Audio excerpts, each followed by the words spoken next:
Hey there, ladies. I'm Jen with my sister and me Ministries. Thank you so much for joining me for this week's Face-to-Face Friday. Mary Ann and I continue to write our series called Piece by Piece, where we are exploring different men and women through Scripture who were called by God or used by God or needed by God, and they didn't know the full picture, what he was really asking right off the bat. He only gave them one piece at a time.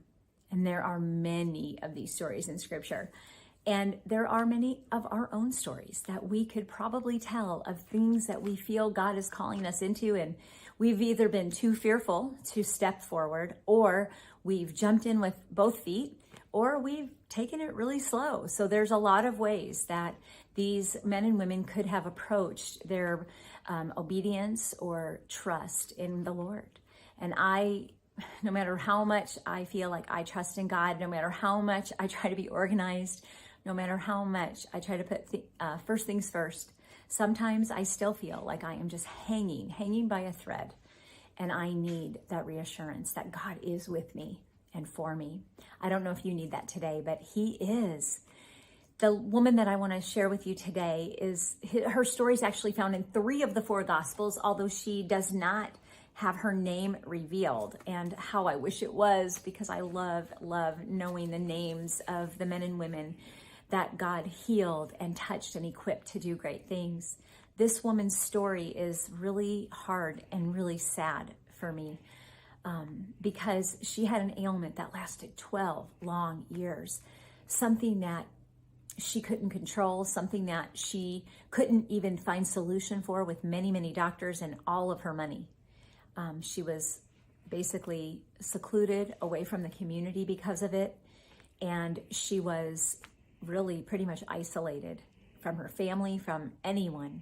She couldn't touch people. She couldn't worship with people. She couldn't go to the market. Can you even imagine that space that you couldn't do these things because of an ailment that you had? And I don't know if it's true for you, but I've been discouraged at times. I've felt alone. I have felt isolated at different times in my life. And it isn't a good feeling. And I doubt that this woman was having a very full life.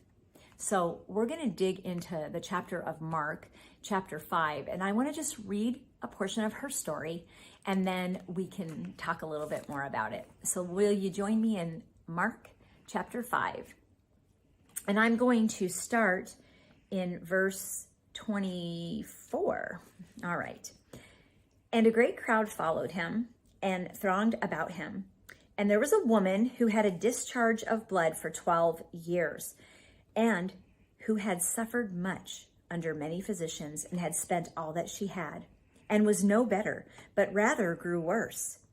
She had heard the reports about Jesus, and came up behind him in the crowd, and touched his garment. For she said, "If I touch even his garments, I will be made well." And immediately the flow of blood dried up, and she felt in her body that she was healed of her disease. And Jesus, perceiving in himself that power had gone out from him, immediately turned about in the crowd and said, "Who touched my garments?" And his disciples said to him, "You see the crowd pressing around you, and yet you say, 'Who touched me?'" And he looked around to see who had done it. But the woman, knowing what had happened to her, came in fear and trembling, and fell down before him and told him the whole truth. He said to her, "Daughter, your faith has made you well. Go in peace and be healed of your disease." That is such a beautiful story. Now, what I want to just touch on is the fact that we know Jesus knew who touched him, right? We know that he knew, and yet he was asking. He wanted this woman, I believe, to come forward so he could look at her face to face. Can you imagine how long it had been since the woman was that close to another person who had, when was the last time she even felt the touch of someone? I just picture Jesus reaching down and touching her face and saying, "Daughter." Her own family had isolated her from them. Her own family, her own father, but Jesus calls her daughter. I yearn for that moment with God where I feel completely and fully his as his daughter in his family. And that was that moment for her. She hadn't seen miracles. She hadn't been a witness to anything. The only thing she had was the hearing of the reports of Jesus of Nazareth. And that was enough to send her running to him. Her plan was simply this: get as close to him as possible, to touch even a thread of his garment. That was her plan. Why do we think we have to have complicated, convoluted prayers or plans for God? Can we come just as we are with a simple motive of just getting close to him, of knowing that his power is extended to us through him? We have that. We have that opportunity every single day. We can sit close to him. In James chapter 4, James writes, "Come close to God and he will come close to you." I want that. I hope that you do. He is where our hope comes from. He is where our joy comes from. He is where our rest comes from. This woman could finally be part of a community, but she did not know for certain. Only by faith did she walk first, piece by piece, step by step toward Christ. And his power left his body and healed her immediately.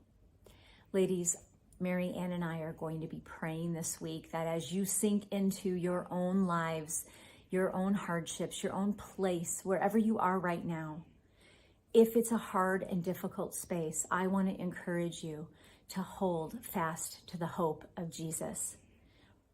Get close. Run to him. Don't wait. He is there.